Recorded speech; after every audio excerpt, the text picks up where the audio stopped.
Let's go do this. Hey YouTube, Magic Mike XXL here, your favorite fat redneck from mid-Missouri doing a car review, a fat boy car review of a 2012 Toyota Venza. Okay, let's get started. Just drove my favorite patch of road that test a car out, corners, brakes, blah blah blah. Drove this car a lot because it's my mom's car. I bought this car for her about 5 years ago, and the reason I bought it is because it is so easy for her to get in and out of, and so easy for my grandmother, who's still alive, 90 years old, rocking it, to get in and out of. So with that being said, let's talk about my talking points on cars in general, and we'll get to the fat part a little bit later. So it's a Toyota, brand name. Does it retain its value? Is it reliable? Fuck yeah, it's a Toyota. You know what I'm saying? I've had 6, 7 Toyotas in my life. They've all been rock solid reliable throughout the life of them. I had a Corolla that had like 400,000 miles on it, never gave me any problems at all. Yeah, I'm brand loyal, man. Trucks, I usually do Fords. Cars, I try to do Toyota, Lexus. Okay, very reliable vehicle. We've put, or mom's put, 60,000 miles on this car. They've been trouble free. This car currently has 91,837 miles on it, and it runs just like the day we got it. The doors still shut the same. There's no rattles. There's no squeaks. I mean, the fit and finish is just exactly the way it was. So anyway, the design outside of it, you know, it's a nice looking car for what it is. It's sort of like a cross between a station wagon and a sedan. You know, it's got good ground clearance, but the thing of it is, it's got the perfect seat height and entryway for my grandma to get in. This car has got the 4-cylinder in it. Okay, this car can come with a 4-cylinder or a 6. Okay, the 4-cylinder has a little less power, but it gets better miles per gallon. 6-cylinder has more power, less miles per gallon. And if you get the 6-cylinder, you're probably going to get the all-wheel drive. The all-wheel drive system, you know, more moving parts, gears, gets less miles per gallon that way. This car gets 22. All-wheel drive version. My friend has one with a V6 all-wheel drive, does a lot of driving, gets 19. So just to let you know, this car has great resaleability, great dealership support. I missed those 2 talking points, so let's get back to the car. Transmission shifts very smoothly, shifts firmly. The only issue I have with this car is if you got it loaded down, you got 4 people in this car and you're cruising down the highway, if you're on any sort of incline at all going up, it'll downshift. You know, to me, it doesn't have quite enough torque to keep it from hunting in and out of overdrive. That's a pet peeve of mine. And since it's only 4-speed plus, the downshift is a little more severe as far as the RPM going up, so you can hear it. You know, like on my Lexus, I think it has like maybe an 8-speed in it, and when it downshifts, you can barely feel the difference, and the RPM is just barely up. But this, you can feel it downshift. You know, and in a car of today, it seems like that's kind of a downfall. The 6-cylinder doesn't do it as much, hardly at all, but the 4-cylinder does. So you kind of got to give that up if you want more miles per gallon. The brakes are adequate. It's got disc brakes up front and back, and the calipers are big, the pads are big, the discs are big, and it's got better brakes than it should. You know, it's got sports car brakes. You know, they're really good. Wind noise on the car when you're out on the highway, above 80, you start to get a little wind noise, you know, and you got road noise. And I'm a little disappointed in this particular car and the other Venza that I've been in. Toyotas usually are quieter than any other name brand, but in this particular car, it seems like they left a little bit of insulation out or sound deadening, engineering, something. So it is it's a little bit noisier than other Toyotas. So I don't know what to say about that, but it's there. But if you're like my mom and your maximum speed, ooh, there's some deer over there. Anyway, if you're my mom and the maximum speed that you travel is 60, then you're never going to experience that. But me, you know, I drive on the interstate a lot. I do 80 plus sometimes, and I can hear it. There's no vibration or shake. The steering wheel's rock solid. Anyway, the suspension is a little bit, it feels a little tight. You know, it's not luxury car, you know, smooth. Probably the reason for it is the sidewalls of the tires are a little thin. I think they probably did that for aesthetics to try to get a younger market in here. I think if they would have a little more sidewall on their tire, this car would ride a lot better.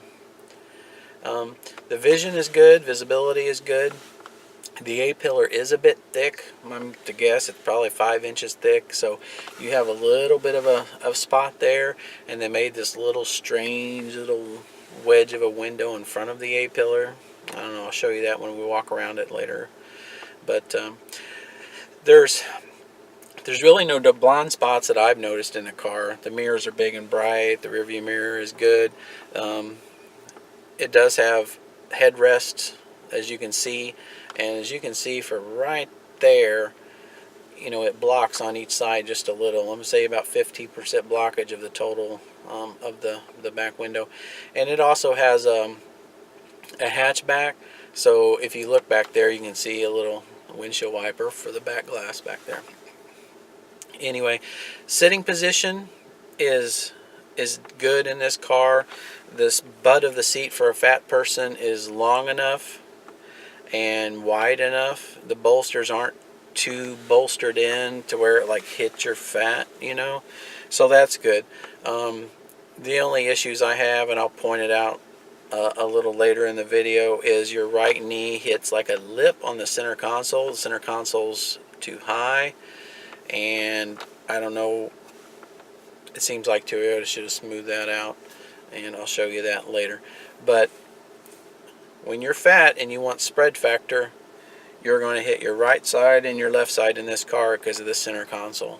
And the left side door, I'll show you that later also, but the switch panel and the door handle is all one unit on the left hand position from the driver, and if they would have raised it up a few inches, it would have been perfect, but it is what it is. So the gas pedal positioning is good. One of the things when you're fat is you have to spread your legs apart when you're a guy, and you have to, when you spread your legs apart, your knee is at a bend and the gas pedal's up, sometimes up and right, and it puts your leg in a torque. And when you're on a road trip for more than an hour or two, sometimes it causes your leg to go numb and it's very uncomfortable. This car, it's decent. I've been in some cars like a Ford Festiva. Oh gee, oh my, I can only drive that car for like about 20 minutes and I gotta get out. So gas pedal positioning is good. Steering wheel, it doesn't hit my belly. I got a good 6 inches between the steering wheel and my belly, so it'll probably hold like a 400 pounder, I'm guessing, you know. And the seat belt tug, it's a little tight. I like the Hondas better. This has a little bit too much pressure, so it's constantly kind of pulling. I mean, it's okay, but I wished it was lighter. It had a lighter feel to it. It's got decent headroom. I've got a good 4 to 5 inches above my hat to the headliner. So I'm 6'1", 6'2", so I'm guessing if you recline the seat just back just a little more, I'm not even all the way back in the seat also as far as the track goes. I'm guessing someone 6'7" could ride in this car. 6'7", 400-pounder I think would fit in here pretty decently. So foot room is good. You know, like I'm saying, 6'7" person could probably fit in here. The pedals aren't adjustable, at least in this trim level.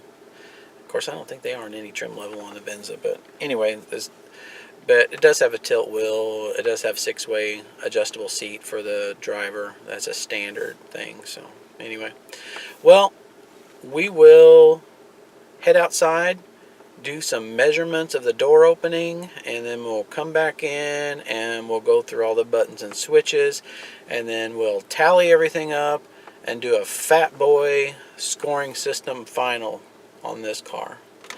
All right, peace. How you doing, little guy? I see you. I see you right there. Yeah, how you doing? You're a tiny guy, aren't you?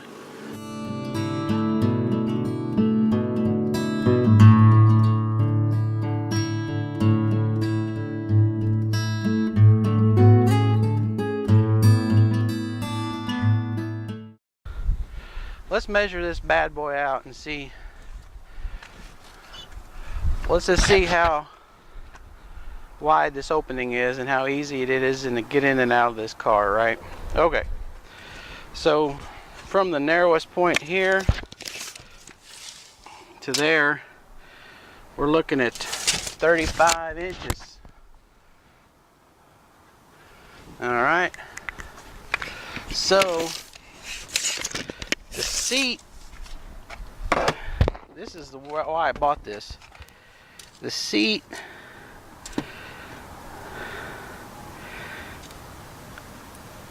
to the ground is 25. See, that's almost perfect. That's the perfect ratio right there. 25. Okay. Let's put that measuring stick back in there. Okay. So here's the distance here where you have to duck to get under. We'll go right in the center of it there by the seat. We're looking at 56. And then once you get inside there to the headliner, ooh, that's a thick one. They got 3. Most of them are 2. Okay, so that's what you got there. So to measure the opening of this door, we'll go to the smallest point to the outside. That's 28. And the door opening height, seal to seal, fattest part to the center is 42. Okay, this is also a good measurement. The seat width, right where your ass would be in this car, is 21 1/4. And the part where your ass actually sits between the bolsters is 12. Okay, and the bolsters in this car aren't severe like a sports car, you know. For shits and giggles, let's measure the width, bolster to bolster, on this seat. It's 22, so that's pretty wide. I'm going to add that in Fat Boy Scoring System 3.0. So 22 seat back bolsters. Okay.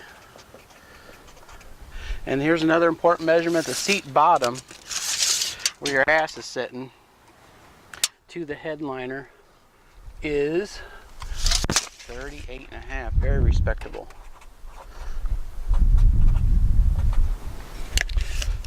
Alright. So that's the measurements. I'll climb in this thing so you can just see how easy it is. For me, I got to go down just a little to get to the seat. So I step in, do a little down, not bad. And then when I get out, just a little up with the knees. But I tell you, if you're 5'8", 5'7", or like my grandma, it's perfect. For me, it's a little low, but It's, you know, perfect for her. So anyway, I'll turn this camera off, go inside, and we'll sit in here and look at the inside and the features and the buttons and seating position a little bit and shit like that. So all right, be right back. Cycle through. Ew, a brush. Oh, I need to, oh yeah, I need to do something about this. Yeah, there we go. That helps. I hope this wasn't a dog brush. Okay, back to the dashboard here. Looks good through the steering wheel, as you can see.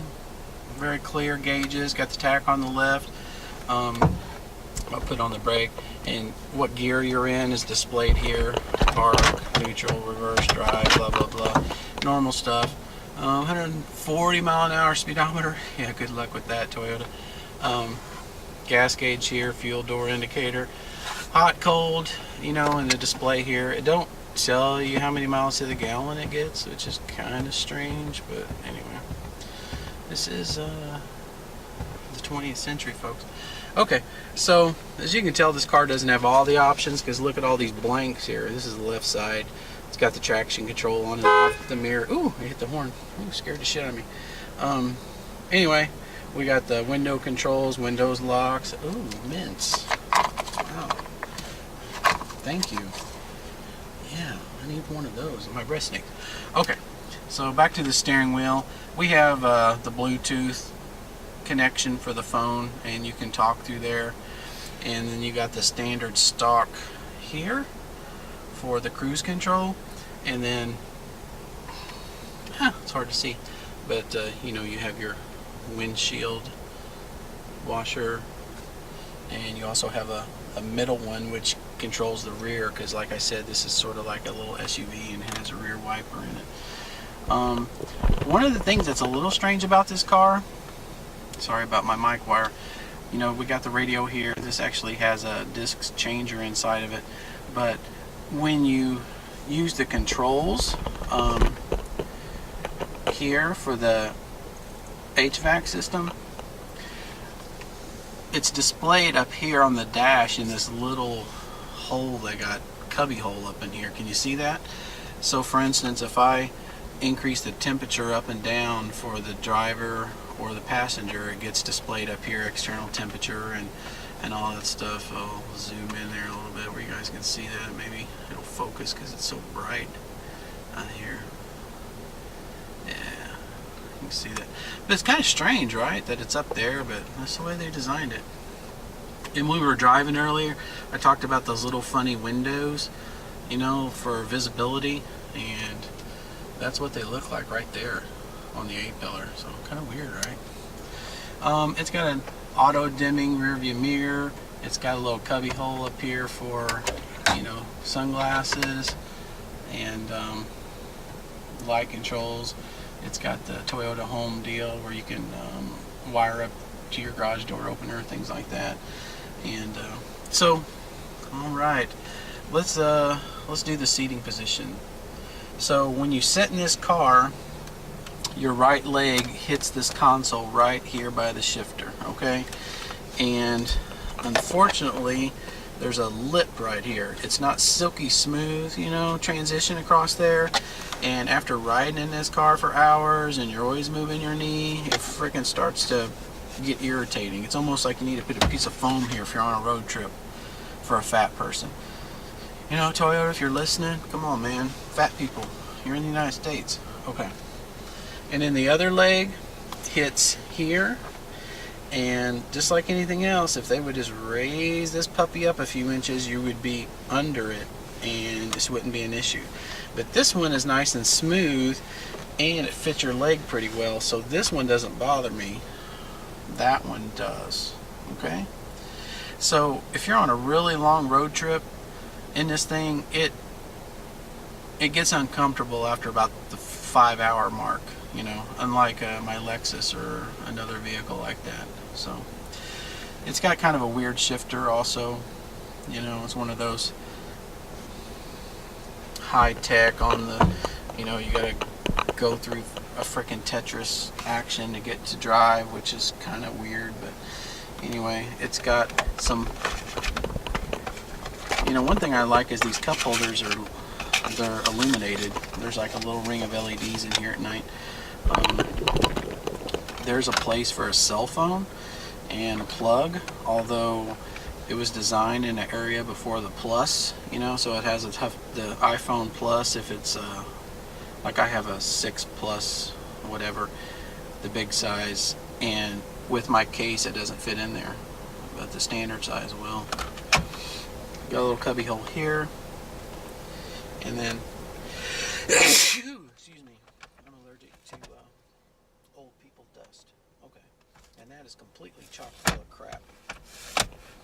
All right, these seats are upholstered, so all right, so that's the interior, so let's go walk around the outside. All right, let's do a tour of the outside of this bad boy. All right, it's got a nice looking grill, kind of high tech, right? Look at that, those headlights, pretty sweet.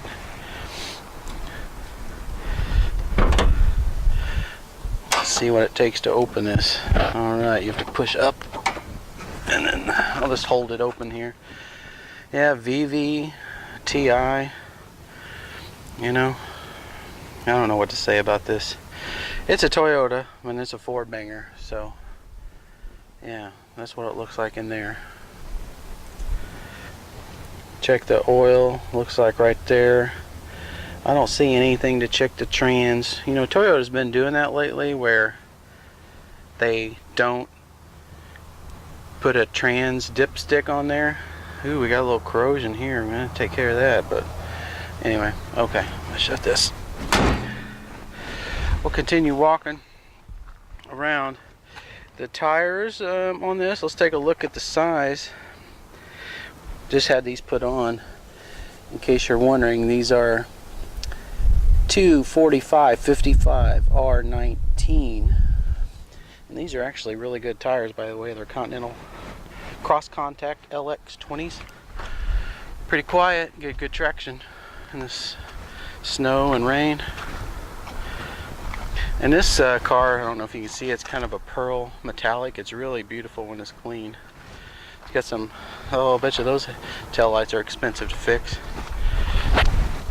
O'Reilly Toyota, that's where I got this car from. It's got a single pipe out the back. If it was a V6, it'd have 2 pipes. So that's how you can tell the difference. And to open up this trunk, there's right underneath here, around the Z, you'll push a little rubberized button. That's what it looks like right there. And that's how you get this open. Ooh, water softener salt. Alright. So these seats flip down and makes a pretty flat spot. Okay, I'm back. I thought someone wanted in this spot because I'm right here in front of the S&T Landscapes Operations Service Center, blah blah blah, and it's right next to this football field, soccer field. It's pretty nice up in here. Okay, so anyway, there's the size of the trunk opening. It's pretty freaking big. You could get a 4x8 sheet of plywood in this thing. Trust me, I know. All right, here's the back seat, and these seats, there's a little handle here, and they just fold forward. You know, I wish they folded flat exactly across. They do pretty close, you know, and they split so you can fold the part way down. So this seat is in its full reclined ghetto laid back politically incorrect position that I like to ride in, and look at that stretch. I can barely even do that, so even if I'm driving the car, someone can sit back there. Alright, we'll continue on the passenger side of the car. These windows are tinted from the factory here and here. These of course are not in this state because it's illegal, and you can see there's that little window I was talking about.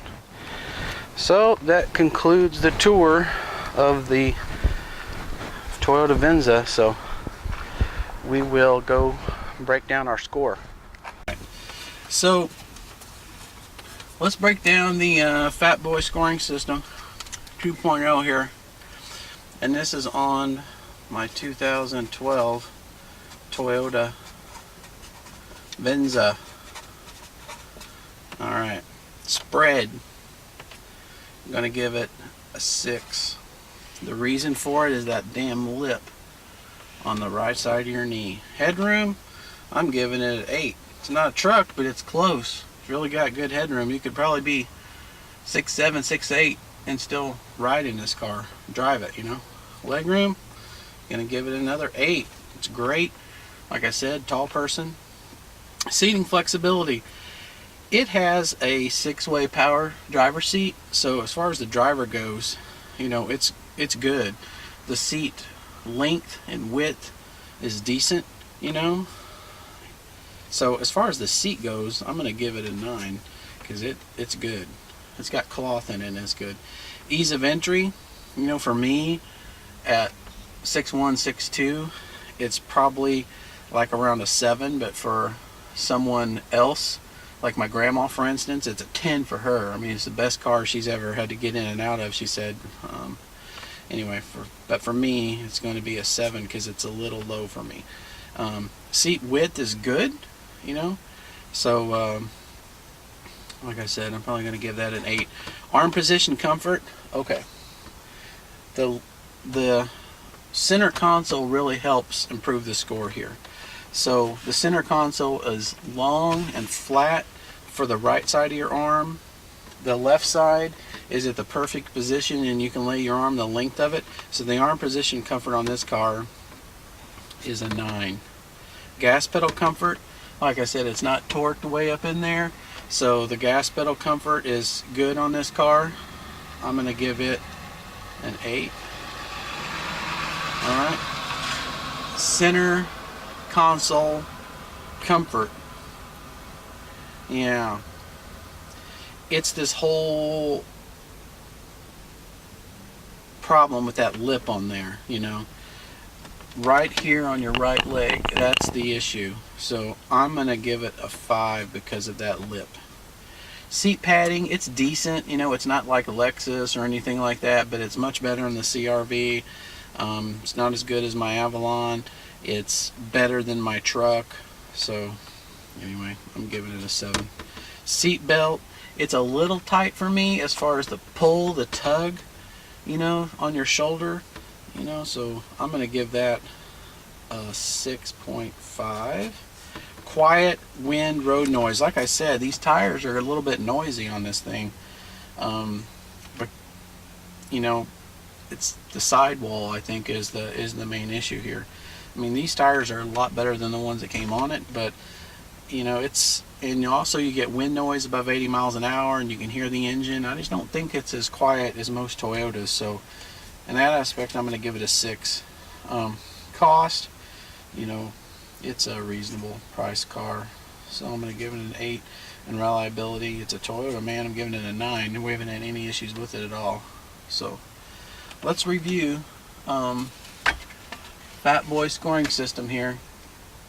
Spread 6, headroom 8, legroom 8, seating flexibility 9, ease of entry 7, seat width 8, arm position 9, gas pedal 8, center console comfort 5, seat padding 7, seat belt 6.5, quiet road noise 6, cost 8, reliability 9.